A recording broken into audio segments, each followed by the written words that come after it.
Quelle est l'utilité pratique de la dite passion du Christ, si l'homme peut toujours perdre son salut en commettant en pleine conscience un seul péché mortel sans s'en repentir? C'est ce qu'on voit notamment dans le catéchisme de Pidis, mais aussi celui de 92. Quelle est la plus-value non symbolique de la croix? Moi, je parle véritablement ici d'une plus-value pratique. Parce que si on en croit la somme théologique de Thomas d'Aquin, Dieu aurait pu passer, selon Thomas d'Aquin, par un autre moyen, dans l'absolu, que la passion du Christ. Et ainsi, il n'irait pas contre sa justice. Il n'avait pas forcément à le faire, mais il a décidé de le faire.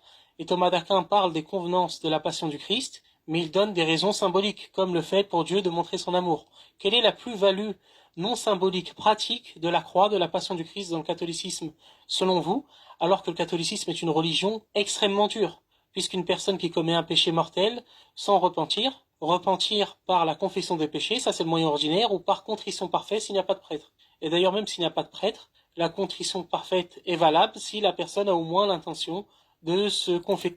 Attends, il faut quand même que j'arrête parce que je ne pourrais pas répondre à la question.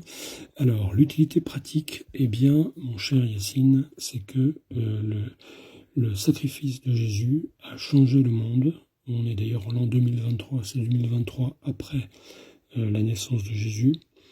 Et on est à 3 milliards de chrétiens, presque 2 milliards de catholiques.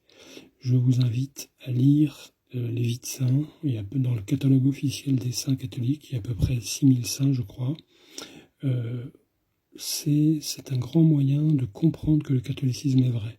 Cette souffrance que Jésus, vrai Dieu et vrai homme, a voulu assumer, c'est-à-dire que Dieu a permis qu'il y ait la souffrance dans le monde, mais il a lui-même, il s'est uni un corps et une âme d'homme, sans changer sa nature divine, pour souffrir avec nous. Et on a déjà parlé de ça en conversation privée, vous m'avez dit, mais c'est un échec, ça sert à rien. Et moi, je vous ai répondu, mais regardez tous les saints, ça a changé le monde.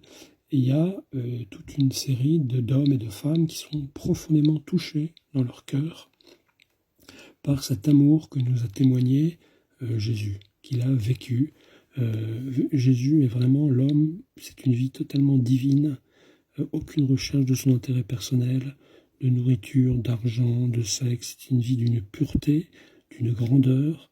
Il est resté fidèle évidemment à sa foi. Il a même aimé ses ennemis au plus profond de sa souffrance. Donc, alors Yacine fait allusion à la tertia pars dans la somme théologique, les motifs de convenance de l'incarnation. Mais la réponse pratique, c'est de ces milliers de saints qui ont brûlé d'un immense amour envers Jésus par reconnaissance pour cette croix. Alors qu'effectivement, on aurait pu être sauvé par un clignement d'œil.